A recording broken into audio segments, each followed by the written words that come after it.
وعلى آلہ الطیبین الطاہرین المعصومین رب اشرح لی صدری ویسر لی امری واحلل عقدۃ من لسانی یفقہوا قولی۔ تاریخ اسلام چوتھا باب، واقعہ فیل اور اس کے اسباب۔ بڑا انٹرسٹنگ ہے یہ واقعہ فیل اور اس کے اسباب۔ فرما رہے ہیں جناب عبد المطلب کی بات چل رہی تھی ہماری، تو جناب عبد المطلب کے دور میں ہی یہ واقعہ فیل ہوا، ہاتھی والا ابرہے والا واقعہ ہوا۔ جناب عبد المطلب کے دور کا ایک بڑا نمایاں واقعہ فیل کے نام سے مشہور ہے۔ اس کی اجمالی تفصیل کچھ بیان کر رہے ہیں، اس میں توجہ کیجیے، غور سے سنیے گا، پھر میں سوال کروں گا، ٹھیک ہے؟ معاملہ یہ ہے کہ یمن کا ایک بادشاہ تھا جس کا نام تھا تبع، تے بے عین، کیا نام تھا؟ تبع۔ یمن کا بادشاہ تھا، اچھا تھا بادشاہ۔ اس کے پاس آ کے کچھ درباری ملاؤں نے آ کے کہا کہ دیکھو تمہیں اگر کچھ مال دولت چاہیے تو مکہ کی سرزمین پہ ایک جگہ ہے جسے خانہ کعبہ کہا جاتا ہے، اس پہ حملہ کرو، اس میں قیمتی زیورات موجود ہیں، سونا موجود ہے۔ اس نے کہا اچھا یہ بات ہے تو ٹھیک ہے یہ کرتے ہیں ہم۔ جب کچھ دوسرے لوگوں سے مشورہ کیا تو انہوں نے کہا بھائی خدا کا خوف کرو، یہ ہمارے جد، ہمارے موری سے اعلیٰ، جد کا لفظ استعمال نہیں کیا، ہمارے موری سے اعلیٰ ابراہیم نے بنایا تھا یہ گھر۔ کہا اچھا یہ وہ ہے، یہ گھر ابراہیم نے بنایا؟ کہا بلا کے لاؤ ان لوگوں کو جنہوں نے یہ مشورہ دیا ہے مجھے، ان سب کو سزا دی گئی، ٹھیک ہے؟ یہ تبع نے یہ کیا۔ پھر اس کے بعد لشکر لے کے، یہ یمن کا بادشاہ لشکر لے کے مکہ پہنچا ہے۔ مکہ پہنچنے کے بعد باقاعدہ بڑے احترام سے مکہ کا طواف کیا، ٹھیک ہے؟ مکے کا طواف کرنے کے بعد پہلی دفعہ جس شخصیت نے چادر چڑھائی ہے مکے پہ، ٹھیک ہے، ان میں ایک یہ شخص شامل تھا، تبع، اول من کسا البیت، جس نے سب سے پہلے خانہ کعبہ پہ چادر چڑھائی۔ تو یہی سلسلے چل رہا تھا، سلسلے وار۔ اب ہوا یہ کیا نام تھا اس کا بادشاہ کا؟ تبع نام تھا یمن کا۔ یہ ایک کے بعد ایک، اس کے بعد بادشاہ آتے گئے، تبع کے بعد کئی بادشاہوں کا دور گزرا، کچھ انقلابات ایسے برپا ہوئے کہ ایک شخص آیا جس کا نام تھا ذو نواس، ٹھیک ہے؟ ابو نواس بھی ذکر ہوا ہے اور ذو نواس بھی ذکر ہوا، ہم ایک ہی نام ذکر کریں گے، ذو نواس۔ اس نے قبضہ کر لیا یمن کے اوپر، یہ یہودی تھا۔ ذو نواس کون تھا؟ یہودی تھا۔ اس نے جب قبضہ کیا تو جتنے لوگ تھے سب کو کہا یہودی مذہب اختیار کرو۔ اچھا ابھی کیا عیسائی پہلے چل رہا تھا نا، عیسائی والے، عیسائی یہودی یہی مذہب تھا، یہ دین ابراہیمی پہ کوئی تھا تو وہ تھا، ٹھیک ہے؟ لیکن عیسائی والوں سے کیا کہا کہ سب کے سب یہودی مذہب اختیار کرو، جو یہودی مذہب اختیار نہیں کرے گا اس کو قتل کر دیا جائے گا۔ قتل عام برپا ہو گیا، ٹھیک ہے؟ قتل عام ہو رہا تھا، یہاں سے فوراً خط لکھا گیا قیصر روم کی جانب، حبش، ٹھیک ہے؟ قیصر روم کیا مطلب؟ جی یہ دیکھیں یہاں کے بادشاہ جو ہوتا ہے نا، قیصر روم عیسائیوں کا جو بادشاہ ہوتا تھا روم کا، اسے نجاشی کہا جاتا تھا، ٹھیک ہے؟ نجاشی یہ بادشاہ چل رہے تھے، یہ جو حبشہ وغیرہ کے بادشاہ تھے یہ بھی نجاشی تھے عیسائیوں کے۔ نجاشی یعنی ایک شخصیت کا نام نہیں ہے، ان میں جو اس عہدے پہ آتا تھا اسی کو نجاشی کہا جاتا تھا، ٹھیک ہے؟ اس بادشاہ کو بھی نجاشی کہتے تھے جو کائنات کے نبی کے دور میں تھا، اس کا ایک الگ ذکر ہے، وہ آ جائے گا انشاءاللہ بعد میں۔ یہاں پر آئیے، اس تک پیغام بھیجا کہ بھائی یہاں یہ آ کے یہودیوں کے مذہب کو ترویج دے رہا ہے جس کا نام ہے ذو نواس، ٹھیک ہے؟ اس سے جنگ کے لیے کچھ لوگوں کو بھیجو یا مدد کے لیے بھیجو، ٹھیک ہے؟ تو یہاں سے نجاشی بادشاہ نے کیا کیا؟ نجاشی بادشاہ نے 70,000 کا لشکر بھیجا، 70,000 کا لشکر بھیجا۔ اس لشکر کے سردار کا نام تھا اریات، کیا نام تھا؟ الف رے یہ الف تو اریات، ٹھیک؟ اریات کو سردار بھیجا، سردار بنا کے بھیجا۔ کتنا بڑا لشکر تھا؟ 70,000 کا لشکر۔ اب 70,000 کا لشکر ہے تو اس لشکر کے دستوں میں الگ الگ سردار ہیں، ٹھیک ہے؟ ان سرداروں میں ایک سردار کا نام تھا ابرہہ، ٹھیک ہے؟ اب یہ 70,000 کا لشکر جب آیا تو ذو نواس سے جنگ ہوئی باقاعدہ، اور بہترین انداز سے جنگ کی، انہوں نے اس کو شکست دے دی۔ اب ان کی حکومت قائم ہو رہی تھی تو اسی اریات کے لشکر میں سے ایک سردار جو تھا ابرہہ، اس نے اریات کے خلاف تلوار اٹھا لی، اس نے اریات کے خلاف تلوار اٹھائی اور اس کو زیر کر دیا، قتل کر دیا۔ اب یہ حکومت پر آ گیا، ٹھیک ہے؟ اس سے پہلے ہم آگے بڑھیں، یہاں تک کی بات کون بیان کرے گا؟ جی بتائیں بھائی، بیان کریں نا کوئی۔ سب سے پہلے کون تھا بھائی؟ یمن کا بادشاہ، ہاں بتائیں، ٹھیک ہے؟ تو کیا ہوا بھائی؟ درباریوں نے مشورہ دیا، ٹھیک ہے؟ واضح ہو گئی بات کہ اس نے کہا نہیں ایسے قتل نہیں کیا جا سکتا وہاں پہ حملہ، بلکہ ان درباریوں کو قتل کر دیا یا باقاعدہ ان کو سزا دے دی، بعض روایت میں آیا۔ پھر کیا ہوا بھائی؟ کعبے میں آیا، کعبے کا احترام کیا، واپس پلٹ گیا. اسی طریقے سے کعبے کے لیے باقاعدہ اس نے عزت احترام کیا اور وہاں پہ ہدیے بھی دیے. ٹھیک ہے، پہلی چادر. پھر اس کے بعد کیا ہوا بھائی؟ بادشاہ گزرتے گئے. ٹھیک. تو یمن کی سرزمین پہ پھر ایک بادشاہ آیا جو یہودی مذہب کا تھا، جس کا نام تھا ذو نواس. تو کیا ہوا؟ اس نے کیا کیا بھائی؟ یہودیت پھیلائی. ٹھیک. پھر کیا ہوا؟ قیصر روم یعنی وہی نجاشی، اس کو خط لکھا گیا تو اس نے کیا کیا؟ 70,000 کا لشکر بھیجا اس سے جنگ کرنے کے لیے، جس کا سردار کا نام تھا اریات.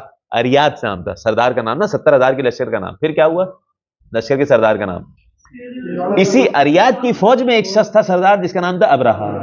صحیح ہو گئی بات؟ اب سنیں، ابرہا تھا. تو اب جب ان کو فتح ہو گئی تو اب ابرہے نے اپنے ہی ذو نواس تو گیا، وہ تو قتل ہو گیا. اب ابرہے نے اپنے سردار کے خلاف قیام کیا اور اس نے باقاعدہ اس کو قتل کیا اور حکومت حاصل کر لی. اب ابرہے کی حکومت چل رہی ہے. یہاں تک آ گئے؟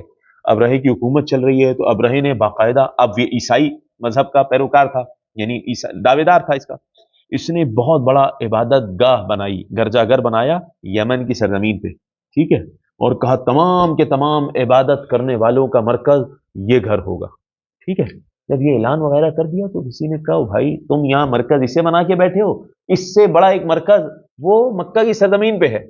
ٹھیک ہے، جسے خانہ کعبہ کہا جاتا ہے. کہا اچھا وہ کیسے ہو سکتا ہے مرکز، ہم اسے ڈھانے جائیں گے. اب یہ ابرہا کہنے لگے، کیونکہ اتنا زیادہ اپنے لشکر کے بڑے سردار کو یہ شکست دے چکا تھا، غرور میں تھا، گھمنڈ میں تھا. اس نے کہا ہم اسے کعبے کو ڈھانے جائیں گے. تو یہ ابرہا لشکر لے کے آ رہا تھا. یہ دور کس کا تھا؟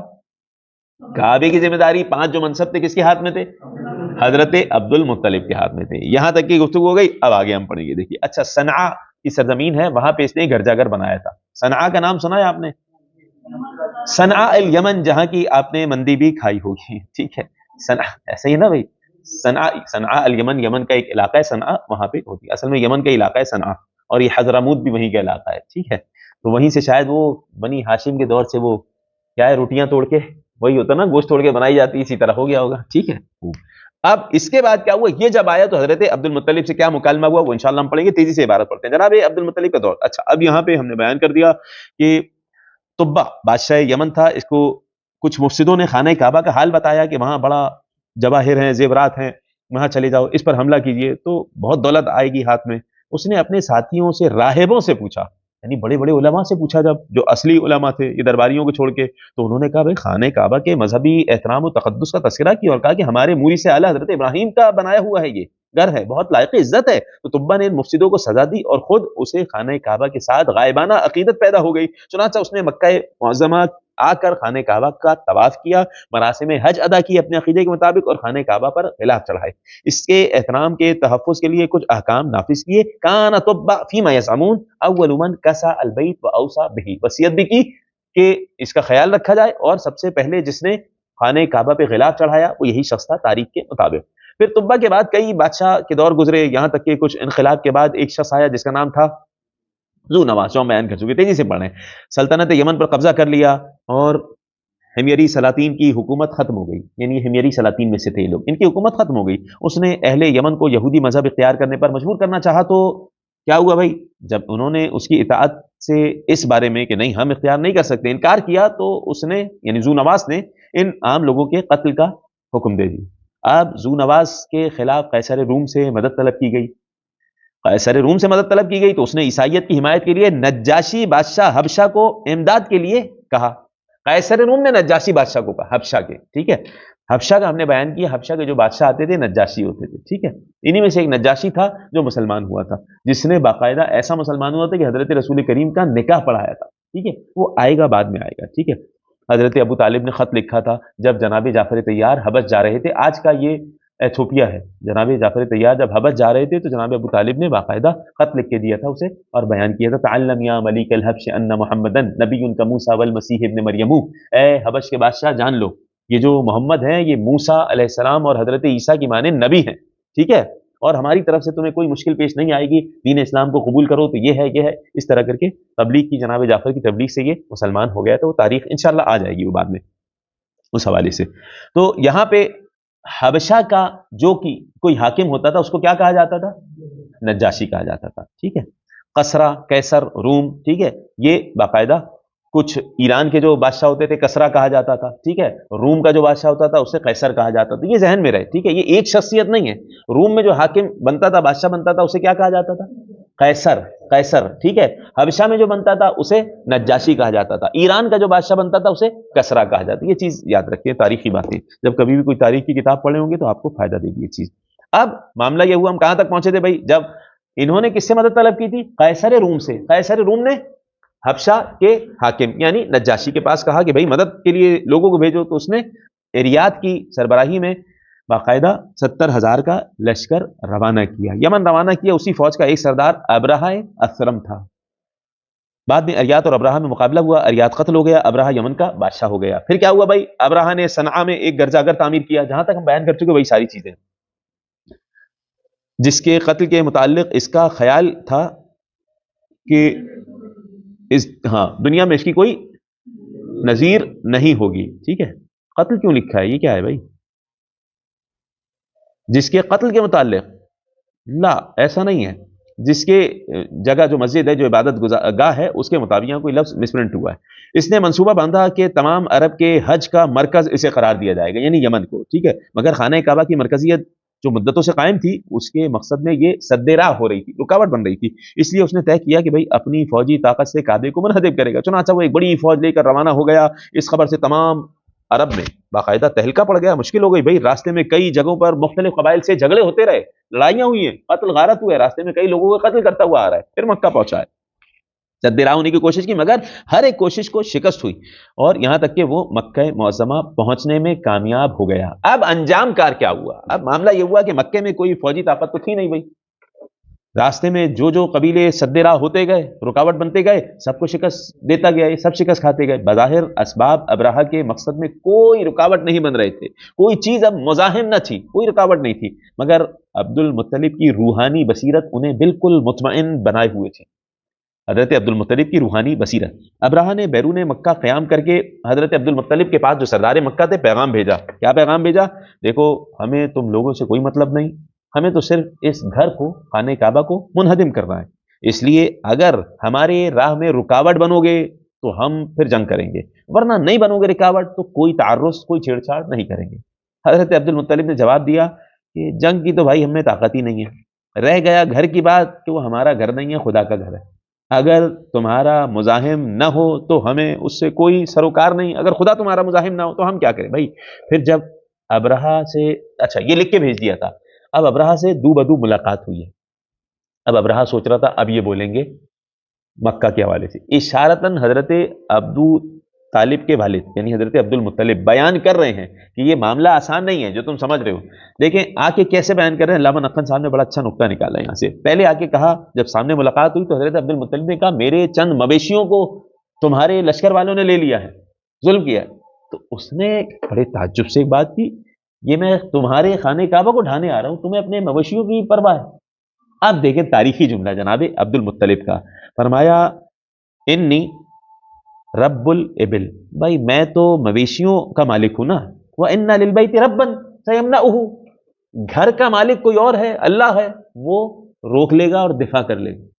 علامہ صاحب کہتے ہیں کہ ان الفاظ کی حقانیت کا وزن ہے، اتنا وزن ہے کہ جس کا مقابلہ ساتوں آسمان نہیں کر سکتے، ان جملوں کی حقانیت۔ لیکن ان الفاظ کے کہنے کا حق صرف اسے ہو سکتا ہے جو منشائے الہی قدرت کو دل کی آنکھوں سے صاف صاف دیکھ رہا، ہر کوئی نہیں کہہ سکتا یہ، ٹھیک ہے۔ زبیر کے بیٹے نے بھی کہا تھا نا، حملہ ہو گیا، کہ جس طرح اللہ نے وہاں اس وقت حفاظت کی تھی، یہ تم سیاسی پناہ لے رہے تھے کعبے کی، حضرت عبد المطلب کا ایسا نہیں تھا معاملہ، دیکھ رہے تھے کیا ہے معاملہ، ٹھیک۔ تو فرما رہے ہر کوئی نہیں کہہ سکتا۔ اب رہا جناب عبد المطلب کے انتباہات، توجہ دلانے سے بھی نہیں ہوا متوجہ، اپنے ارادے پر اٹل رہا۔ عبد المطلب نے اہل مکہ کو کہا کہ وہ مکہ سے نکل جائیں، اہل مکہ کو کہا مکہ سے نکل جائیں اور جا کر پہاڑیوں میں، گھاٹیوں میں پناہ لے لیں۔ خود حضرت عبد المطلب وہیں رہے، کچھ مخصوص افراد کو لے کر قریشی معیت میں آخری بار زنجیر کعبہ کو پکڑ کر ان اشعار کی شکل میں مناجات کی ہے حضرت عبد المطلب نے۔ یہ اشعار تاریخ میں لکھے ہوئے ہیں، یا رب لا ارجو لہم سوا کا، پالنے والے میں تیرے علاوہ کسی اور کو سے امید نہیں رکھتا، فمنع منہم حماکا ان عدو البیت من عاداکا، امنعهم ان يخرجوا قراك لا هم ان المرء يمنع رحله فامنع رحالك لا يغلبن صليبهم ومحالهم عدوا محاك فانجلى نوره على الكعبہ. اے اللہ، انسان تو اپنے خیمے کی اور سامان کی حفاظت خود کرتا ہے، بس تو بھی اپنے دین کے خیموں کی یعنی اپنے گھر کی خانہ کعبہ کی حفاظت فرما، اور ان کے صلیب اور ان کی چالاکیوں کو تیرے دین کی تدبیر پر غالب نہ آنے دے.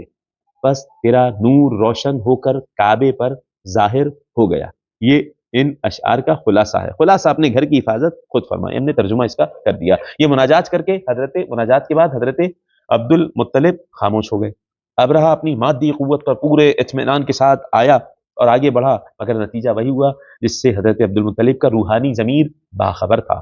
طیرن ابابیل کا غیبی لشکر آیا اور ابرہہ مع اپنے لشکر تباہ و برباد ہو گیا. اس غیر معمولی مظاہرہ قدرت کو شعرائے عرب نے نظم کیا اور راستے میں اور اسے اپنے اپنے اشعار کے ذریعے تاریخ عرب کا ناقابل انکار واقعہ بنا دیا، جس کی طرف اشارہ قرآن کریم نے بھی کیا.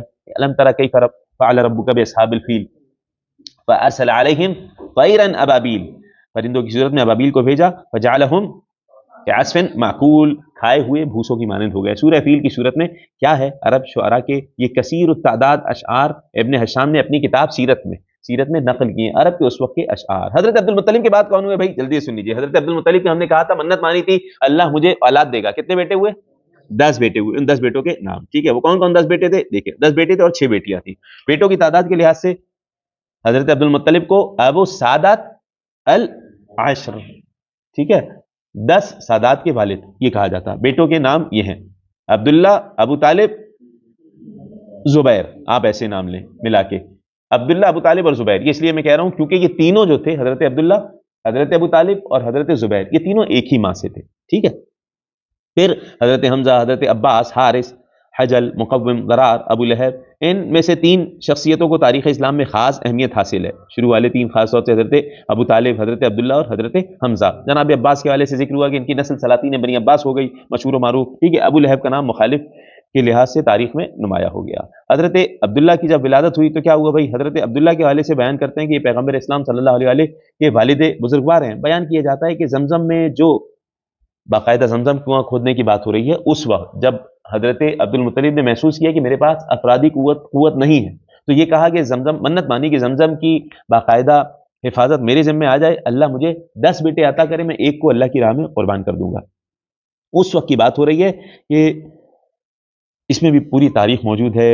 بڑا زبردست واقعات ہیں اس کے ذیل میں کہ کس طرح اپنے 10 بیٹوں میں حضرت عبداللہ کا نام کیسے آیا قرآن میں.